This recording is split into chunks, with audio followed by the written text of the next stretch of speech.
Good morning, all the healthy foodies and fasting people. This is Food School Smarter, Stronger, Leaner podcast dedicated to one thing: to learn and apply to eat better daily. And in this case, to fast better daily. I'm your host, Shurina from Create Yourself That Today, your personal nutritionist, your personal health and wellness guru, your personal diet detective, food inspector, and just someone who cares a lot about what you put on your plate, in your mouth, in order to hopefully feel awesome, look amazing, and perform the best on all levels. So over the past couple of days, guys, we talked about fasting. We talked about what fasting is, what are the kinds of fasting you can do. We talked about fat fasting. We talked about how fasting is different from low-calorie dieting. We talked about fasting, the best protocols for fat loss and fasting. We talked about muscle building and fasting. I shared a little bit about my own practice. So if, by the way, when it comes to my own practice, I practice fasting every single day, at least intermittent fasting. I've been practicing fasting for a long period of time.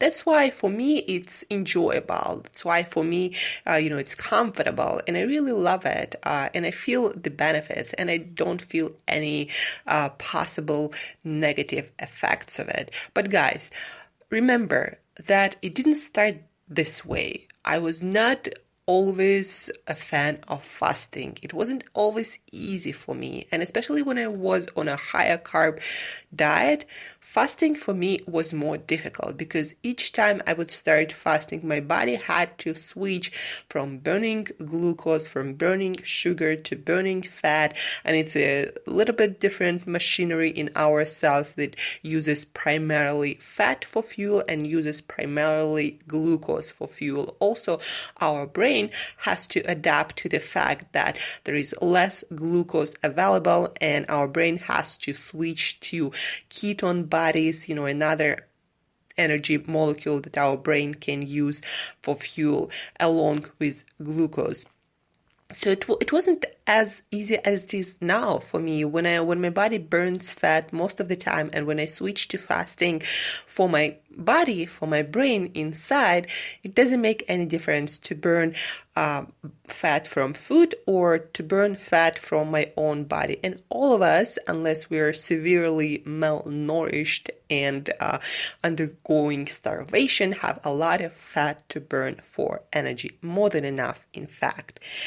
So just a fact that I want you to be aware of, that it wasn't easy, it wasn't always easy for me, that it was a habit that I had to work on, so it became second nature to me. And yes, at first, it can feel not as pleasant. You can feel detox effects, especially if your diet is not that great the rest of the time when you're not fasting, or if you have problems with your blood glucose and your insulin levels is all over the place, then fasting might have some unpleasant sensations. So don't feel bad if it doesn't come easy right away to you. Just practice it, work on your nutrition, work on your lifestyle, and the healthier you get, the easy fasting gets. And also, usually the longer fast you do, first and second day usually are the hardest, guys. So if you do longer fast, 3 or 5 days, it actually gets easier. You just gotta kind of push through those hardest days. And hunger also, hunger is more of a habit, and not physiological, but psychological habit. So basically, when your stomach is empty, usually somewhere around 4 hours after your last meal, that's when you feel kind of hungry and wanting another meal. But it doesn't mean that your body lacks nutrients, nor does it mean that you need to eat. You just gotta kind of put it aside, get busy, and it will go away. Hunger is more hormonal. It's caused more by your hormones, and it's more in your head than in your body. That's what you want to remember. And also remember that fasting, usually the feeling the feeling of hunger usually is the strongest in the morning, or it's the weakest in the morning, and then somewhere around 7:30 it's the strongest. That's why also people tend to have snacks, to be worse with their eating habits at night. It's because naturally, because of our hormones, around 7 or 8 p.m., that's where our hunger is at its highest.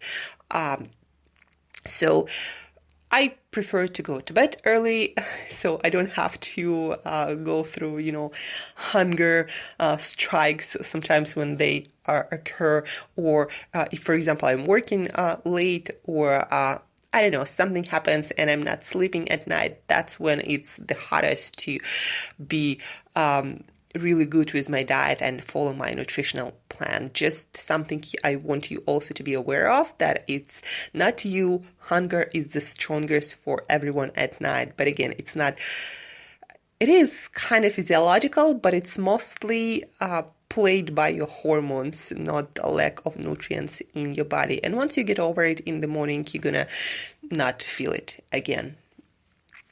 Today, we will talk more about fasting and health. So fasting is amazing for different aspects of health, but today we will talk specifically about 5 of them. So first, fasting and gut health. As you might imagine, fasting is the time when we don't eat anything, and our gut health, our digestion improves when we regularly fast. Why does it happen? Because simply your digestive system, your gut that has millions and millions of bacteria, your gut cells, your stomach lining, all of that needs time, usually more than you would give it by not eating only when you sleep. Your digestive system needs time to recover, to restore, to replenish, and regenerate all the cells. And your body every day needs at least 12 hours without food to do that. That's what the studies show, that if you do not fast at least 12 hours a day, sleep period including, then your gut health, your digestive health will degenerate, and basically you're gonna absorb less nutrients from your food.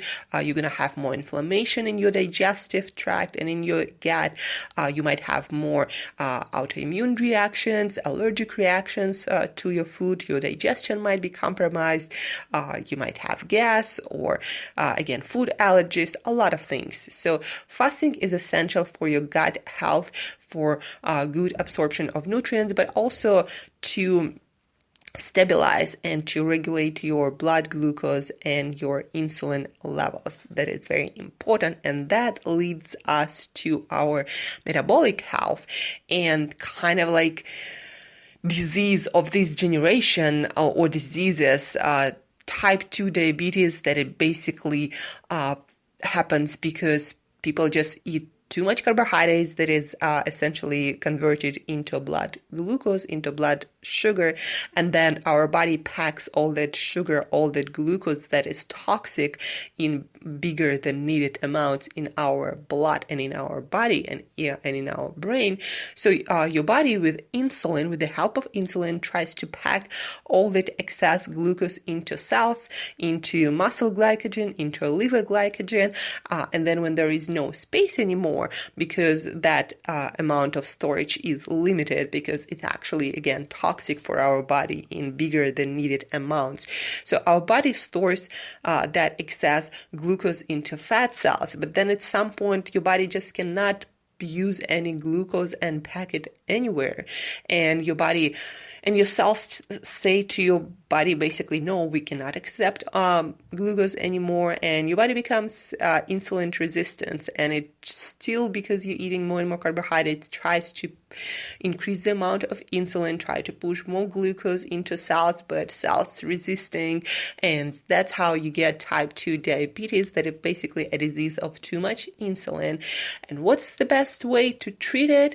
It's not more insulin medication. It only gonna ruin your body and your metabolism more. It's actually trying to burn off the excess glucose in your body, in your cells, and also do not supply new glucose. That's why low carbohydrate diets work well with type 2 diabetes, but even more so, in a better way, fasting works. So fasting allows your body to use the glucose that is available, but also there is nothing coming in, no glucose, no fuel of any kind that can be converted into any kind of fuel or blood sugar or glucose, and your insulin levels start naturally to decrease. And the amount of time you need to decrease the unhealthy levels of insulin will depend on how screwed up your metabolism is, how long you've been on an unhealthy diet, on your age, on your general health levels. So sometimes you need longer fasts, sometimes you need much bigger amount of fast to restore your insulin levels where it's supposed to be, but fasting works all the time. The only thing is, if you're type 2 diabetic or you have any kind of problems with your blood sugar and you're taking medications for that, then you need to consistently monitor your blood glucose and adjust the amount of medication, especially if it's insulin-lowering medications. You need to adjust that amount so your blood glucose doesn't fall too much, because too little of blood glucose is also detrimental to health and can cause death. So ideally you would work with your doctor and monitor your blood sugar and adjust the amount of medications accordingly. So be really careful with that, because it's not a joke. You can actually die from that if you do not work again on lowering your insulin proper way. So gut health, diabetes, and metabolic health. Let's go to heart health. And we know that the total amount of, especially LDL cholesterol, there are so many markers, and heart doctors, they still kind of cannot figure out what's the best, numbers, what is the best ratio to predict the heart disease or any kind of, heart or heart attacks or anything like that. But in general, the higher your cholesterol levels, your LDL cholesterol levels especially, the lower your HDL cholesterol, then you most probably have more probability to get some kind of heart disease or heart attack, God forbid, or anything like that. And it's also proven that nutrition or eating a lot of cholesterol has little to do with, it doesn't influence the amount of bad cholesterol or an undesirable numbers. The amount of cholesterol you eat from your eggs, for example, doesn't really influence the amount of cholesterol circulating in your blood. But one proven method to reduce the amount of cholesterol in your blood is to cause the liver to produce less of that cholesterol. And statins, they use them for that reason, but, they do not alleviate the cause of high cholesterol in the first place. But fasting is proven to be one of those methods that actually predictably lower your cholesterol. So they did this study or research when they put people with high cholesterol on 70-day alternate day, so it means every other day fasting, and their cholesterol, their LDL cholesterol fell by 25%, and HDL cholesterol was preserved. So that's the good kind of cholesterol.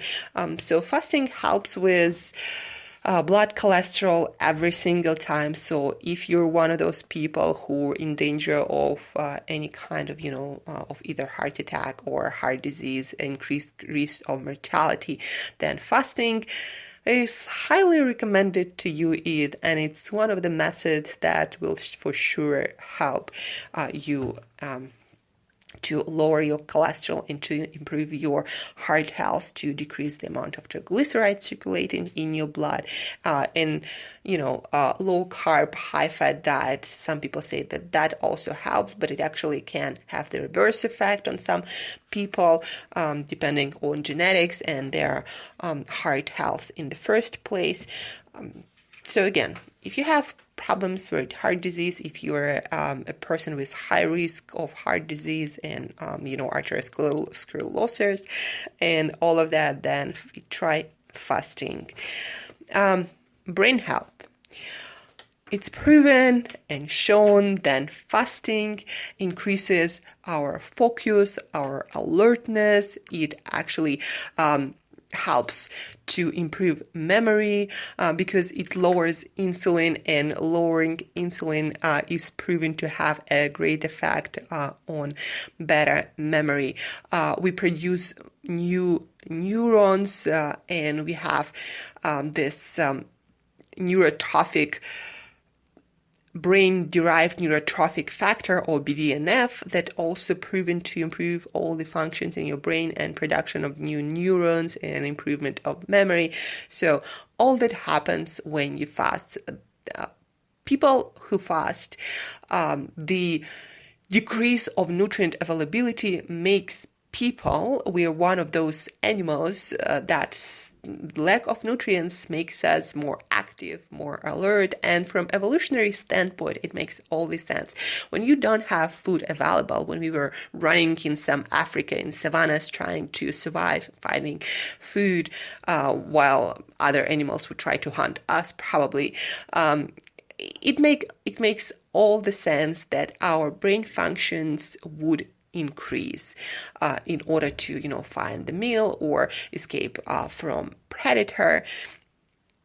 So fasting, as it was back then, that probably helped us to survive and become dominant species on this planet. So fasting helped us to survive, and it still helps you to perform the best mentally. And it also helps with a lot of brain diseases, even with things like Alzheimer and dementia, but there is not so much research in that area using fasting as therapeutic method.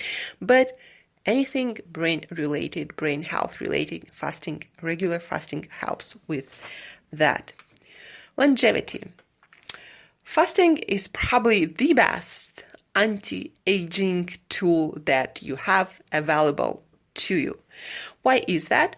Well, fasting actually works both ways, meaning when you fast and you don't have any protein available, any kind of nutrients, your glucose and insulin levels low, your body doesn't sense any nutrients coming in. So what your body does is kills the weak cells, it kills the part of your cells that are not functioning. So those processes are called apoptosis or cell death, and autophagy, when basically cells eat themselves, eating the least functional parts of cells because there is lack of energy. So your cells eat what is not needed.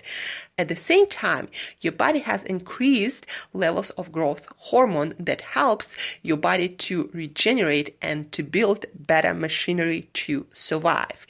So basically, fasting helps to kill or destroy old parts of you on a cellular level and to create new cells and new cellular structures replacing the old ones. And that works the best for longevity, for your skin, for your internal organs, for, your nails, your hair, everything. Believe me, if you try fasting on a regular basis, you will not need any kind of skin solutions or skin therapies for a very, very long time.